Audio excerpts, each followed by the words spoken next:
187,5 millions d'euros. C'est le montant de l'amende infligée à Total Energy, Rubis et EG Retail par l'autorité de la concurrence qui pointe des méthodes anticoncurrentielles dans l'île.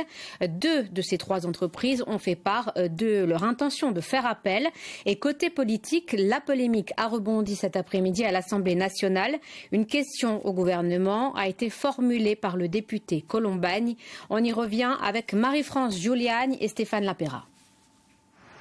Une entente sur le dos des automobilistes corses avec un carburant 15 centimes plus cher à la pompe que sur le continent, un problème qui perdure depuis 40 ans.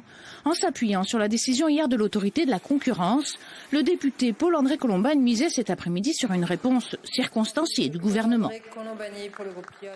Cela représente plusieurs centaines d'euros prélevés dans la poche de chaque Corse.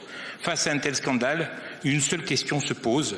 Quand allez-vous mettre en place la régulation des prix du carburant en Corse? Je rappelle que cette régulation est la règle dans les territoires ultramarins insulaires où les décrets Lurel ont démontré leur efficacité à maîtriser les prix, et ce malgré les contraintes logistiques plus lourdes qu'en Corse. Écoutez, on peut se féliciter de cette décision qui va permettre une baisse des prix des carburants en arrêtant l'entente. Moi, je suis ouvert à votre écoute.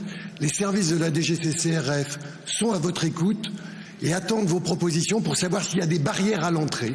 Il n'y a jamais eu, par exemple, d'installation de pompes dans des supermarchés. Or, cela pourrait baisser les prix. Déjà condamnées en 1989, les pratiques d'entente ont perduré. La première décision n'avait pas eu d'effet. Cette fois-ci, cela doit changer, selon l'association Agir contre la cherté des carburants. La réponse du gouvernement a été extrêmement décevante. C'est une méconnaissance du dossier qui confine à la condescendance. En gros, nous avons un ministre qui a répondu sans savoir de quoi il parlait, en parlant de barrières à l'entrée, etc., etc. L'autorité de la concurrence a tranché sur cette problématique. Il n'y a plus à revenir sur cette problématique. Aujourd'hui, il faut aller de l'avant, il faut faire fructifier cette victoire. Et la seule façon de faire fructifier cette victoire, c'est d'obtenir la régulation des prix.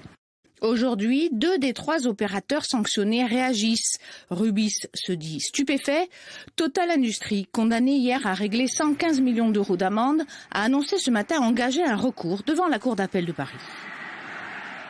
Avec un montant qui est aussi disproportionné et injustifié, il est normal de se poser la question de notre avenir. Après 60 ans de présence, le prix des carburants en Corse, il est surtout constitué par la chaîne logistique qui est extrêmement complexe. D'abord, il n'y a pas de raffinerie sur l'île, donc il faut aller raffiner le produit ailleurs.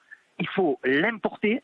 Vous avez des dépôts qui ont des petits volumes et vous avez une logistique derrière qui est extrêmement complexe parce que vous avez 140 stations.